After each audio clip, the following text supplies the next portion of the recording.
शिवेंद्र सिंह राजे भोसले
महिलांना औक्षण करू द्या, महिलांना औक्षण करू द्या.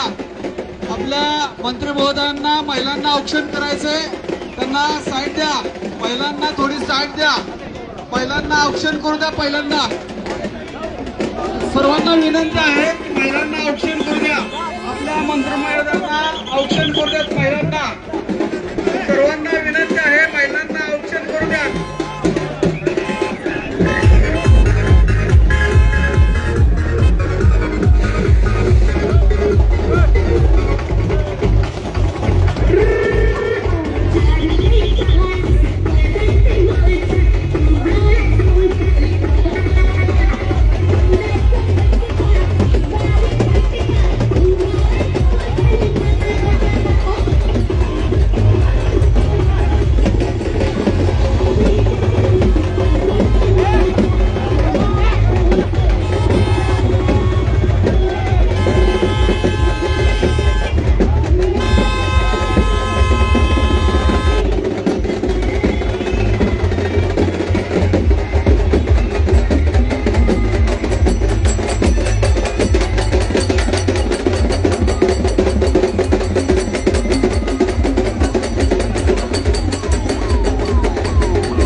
बाबा बाबा एकच मिनिट एकच प्रश्न आहे फक्त. ये पुढे एक मिनिट विचारतो. बाबा आपल्याला बांधकाम विभाग मिळालेला आहे. काय आता तुम्ही योजना राबवणार आहे महाराष्ट्रात? काय करणार आहे? नाही, पहिलं तर आपण जिल्ह्याच्या वतीनं माननीय मुख्यमंत्री देवेंद्रजी फडणवीस आणि आपले भाजपचे सर्व आणि देशाचे पंतप्रधान माननीय नरेंद्रजी मोदी आणि अमित शहांचं जिल्ह्याच्या वतीनं आभार मानलं पाहिजे की आज सातारा जिल्ह्यानं भारतीय जनता पार्टीला लोकसभेपासून साथ दिली.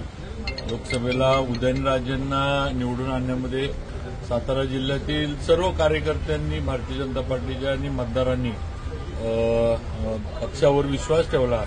आमच्या राज्याच्या नेतृत्वावर विश्वास ठेवला देवेंद्रजींवर आणि उदयनराजेंना दिल्लीत पाठवलं. त्याच्यानंतर झालेल्या विधानसभेच्या निवडणुकीत सुद्धा 4ही जागा भारतीय जनता पार्टीने ज्या लढवल्या त्या 4ही जागा सातारा जिल्ह्यातील मतदारांनी निवडून दिल्या आणि इतर जागा पण महायुतीच्या निवडून दिल्या. आणि आज त्याचंच एक म्हणजे एवढं जे सातारा जिल्ह्यानं भारतीय जनता पार्टीला जी साथ दिली त्याचीच उतराई होण्याच्या दृष्टीनं आज जिल्ह्याला 2 मंत्रिपदं कॅबिनेट दर्जाची ही भारतीय जनता पार्टीनं आणि देवेंद्रजी फडणवीस, अमित शाह साहेब, नरेंद्रजी मोदी यांनी दिलेली आहेत.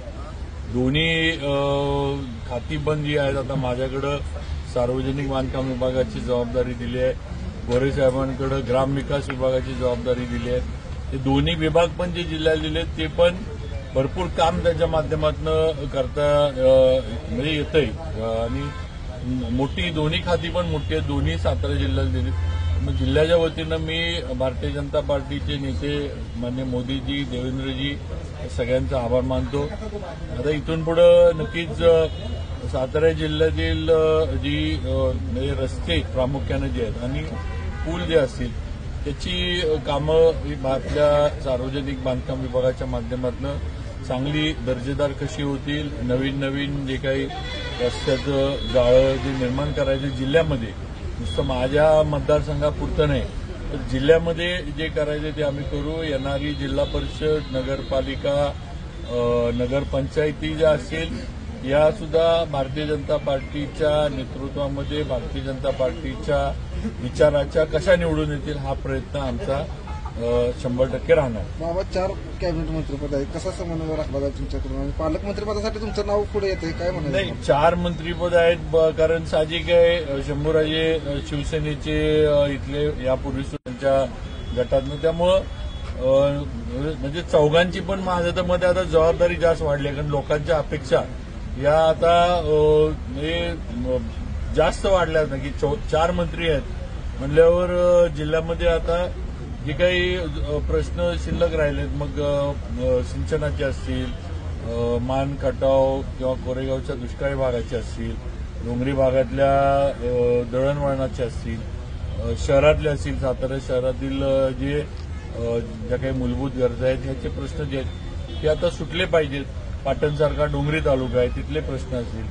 नक्कीच 4 जण आता आम्ही महायुतीत काम करतो म्हणल्यावर लोकांच्या अपेक्षा फार मोठ्या प्रमाणावर वाढलेल्या असणार आणि त्या आम्हाला 4घांना पण एकत्र मिळून एकामेकात समन्वय देऊन इथं एकत्र राहून चांगल्या पद्धतीनं काम करून आम्हाला त्या अपेक्षा पूर्ण कराव्या. बांधकाम विभागामार्फत तुम्ही महाराष्ट्रात काय नवीन उपाययोजना राबवणार, कशा पद्धतीने तुमचं काय असणार आहे तुमचं? नाही, नवीन उपाययोजना म्हणजे आता माझ्या आधी आमचे नेते रवींद्र चव्हाण साहेब या विभागाची जबाबदारी ते सांभाळत होते. त्यांनी हॅमच्या माध्यमातून अनेक कामं पूर्ण केली, नवीन कामं आपल्या इथे दिलीत.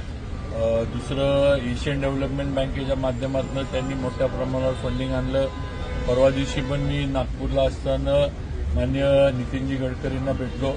आपला सातारा पुणे हायवे जो आहे याच्याबद्दल गडकरी साहेबांना पण मी बोललो, साहेब याच्याबद्दल काहीतरी आपल्याला लक्ष घातलं पाहिजे आणि त्यांनी मला त्याच दिवशी सांगितले की रिलायन्सकडनं मी हे काम लवकरच काढून घेतोय आणि नवीन डीपीआर नवीन सगळं याचं ते म्हणले मी तयार करतोय.